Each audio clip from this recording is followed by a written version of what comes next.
Good morning. Tatan মাম্মার নতুন একটা ব্লগে স্বাগত জানাই। সকালবেলা থেকেই প্রচেষ্টা চলছে ঘরটাকে গুছিয়ে রাখার জন্য, কিন্তু তাতানবাবু বারবার তাতে ব্যাঘাত ঘটাচ্ছে। এই যে আমি টিফিন আজ বানিয়ে ফেলেছি তাড়াতাড়ি, একটু মটর দিয়ে আলু একটা তরকারি বানিয়েছি, আর সাথে রয়েছে এই পরোটা, যেটা একেবারে অল্প তেলে বানিয়ে নিয়েছি। যেহেতু আগের ভিডিওতে আমি বলেছি যে আজকে আমাদের বাড়িতে কিছু গেস্ট আসছে, তাদের জন্যই এই ব্রেকফাস্ট। ওইদিকে তাতানের বাবা গেছে একটু দোকানে, আর আমি সেই ফাঁকে একটু চাটনি বসিয়ে দিয়েছি। যেহেতু বেলা তো এর গতিতে এগোচ্ছে, তাই জন্য সময় নষ্ট একেবারে করা চলবে না। এদিকে চাটনি হোক, ওইদিকে আমি কাঁকড়াগুলোকে ম্যারিনেট করে নিই। কাঁকড়ার ঝাল বানাবো। এই কাঁকড়াগুলোকে জানেন তো, নদীর না, এগুলো সমুদ্রের কাঁকড়া। মাত্র 100 টাকা করে কিলো, তাই 1 কেজি নিয়ে এসছি। এটা ওইদিকে হয়ে গেছে আর নামিয়ে ফেলেছি। এইবার যাদের জন্য অপেক্ষা করেছিলাম, ও মা, তারা এসেও পড়েছে। আজ এসেছে তাতানের মামাই, আর এসেছে তার প্রিয় দিদান। তাই তাতান তো বিরাট খুশি। তার মামাই আর দিদান সাথে করে নিয়ে এসছে এক ব্যাগ তার জন্য খাবার। চলেন আমরাও দেখি কি কি খাবার রয়েছে। প্রথমেই তাতান পেয়ে গেল একটা কেকের চেন। এরপর কি বেরোয় দেখি, এরপর বেরোলো সিঙ্গারা। আর কি আছে খুঁজে পাচ্ছে না আমার মা কিছু। এই যে এটা হলো মিষ্টি দই। কি এক্সাইটেড বলুন! আমি ছোট থাকলেও কত ভালো লাগতো, এক ব্যাগ খাবার নিয়ে এসছে দিদা। আমার দিদা নিয়ে আসতো, কিন্তু এরমভাবে ব্যাগ ভর্তি করে আসতো না, জানেন তো। ওইটা আবার কি রেখেছে দাঁড়ান, ওটা পরে জিজ্ঞেস করছি। তার আগে এই যে কুমড়ো আনতে বলেছিলাম, কুমড়ো নিয়ে এসছে। মা বাড়িতে কিনেছিল একটা গোটা কুমড়ো, সেখান থেকে আমার জন্য নিয়ে এসেছে। এই যে এই শাড়িটাও আনতে বলেছিলাম মাকে, জানেন তো। মাঝে মাঝে রিলস করি, আপনারা দেখেন। এই শাড়িটা বেশ মিষ্টি লাগে পরলে, আমাকে একদিন পরে আপনাদের রিলস বানিয়ে দেখাবো। এই যে এইবার 2 প্যাকেট নিয়ে এসছে বেকারির বিস্কুট। এই বিস্কুটগুলোর কিন্তু মজাই আলাদা। যতই মেরি বিস্কুট খাই বা অন্যান্য অ্যারারুট বিস্কুট খাই, এই বেকারির বিস্কুট যেন টেস্টটাই অন্য লেভেলের। খুব ভালো লাগে খেতে। আর তাতান তো ভীষণ পছন্দ করে এই বিস্কুট, তাই ওর জন্য 2 প্যাকেট বিস্কুট। আর তাতানের মামা খেতে শুরু করে দিয়েছে অলরেডি ওর কেকগুলোকে নিয়ে। আর ওইটাতে ওই ওই দেখুন হাতে আবার কি একটুকুনি কোথা থেকে কেটে নিয়ে এসেছে আমসত্ত্ব। কালো প্লাস্টিকের মধ্যে আছে, বলছে সিমুই। আর ওটাতে আছে টেংরি, তো আপনার মাটনের টেংরি। মা বলছিল একজন হয়তো কেউ দিয়েছে ওনাকে সিমুই, সেই সিমুইটার থেকে কিছুটা নিয়ে এসে রেখে রেখে দিয়েছিল যাতে তাতান খেতে পারে। যাই হোক, কথাবার্তা হোক, আমি ততক্ষণ ওদের ব্রেকফাস্টটা দিয়ে দিই। এই যে তরকারি আর পরোটা দিয়ে দিই।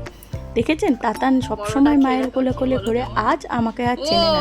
দিদান আসাতে দিদানের কোলে চড়ে পড়েছে, হাতে আমসত্ত্ব। এইবার দিদানের টিফিন থেকে ও ভাগ বসাবে। কি জ্ঞান দিচ্ছে সে! তুমি খাও আগে, তুমি খাও আগে,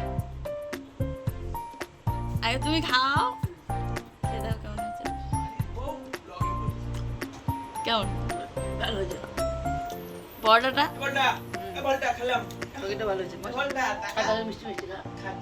নিয়ে নিয়েছে তোমার আগে, দাঁড়িয়ে ছিল আমার কাছে বলটারই মতো। আর লাগবে না, তুই যা, আমি এটা খাবো।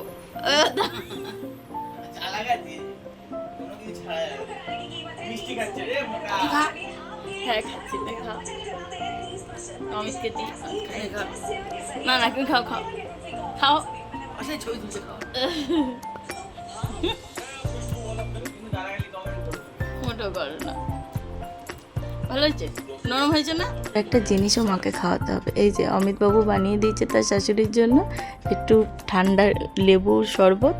আর এই যে মা আমাদের জন্য বানাচ্ছে, আগের দিন চুনো মাছ কিনেছিলাম, ওই চুনো মাছটাকেই কুমড়ো পাতায় কিছু একটা বানাচ্ছে, আমি জানি না, পাতুরি টাইপ। খেয়ে অবশ্যই জানাবো কেমন হয়েছে। চলেন, এইদিকে মারও রেডি হয়ে গেছে, আমিও রান্নাগুলো সব করে ফেলেছি। একবার আপনাদেরকে দেখাই, তারপরে খেতে বসে যাই। একটা কথা না বললেই নয়, যখনই মা না আমার এই শ্বশুরবাড়িতে আসে, আমার মনটা বড় খুশি হয়ে যায়। মনে হয় যেন আমি যে সংসারটা তৈরি করেছি, মাকে কত কিছু দেখাবো, একদিনের মধ্যে বা কয়েক ঘন্টার মধ্যে যেন দেখিয়ে শেষ করতে পারি না। এই যে আমার গাছের লঙ্কা এসে গেছে, তা মা বলছে সাজানোর জন্য লঙ্কাটা একটু চিড়ে ওর উপরে সাজিয়েই দিই।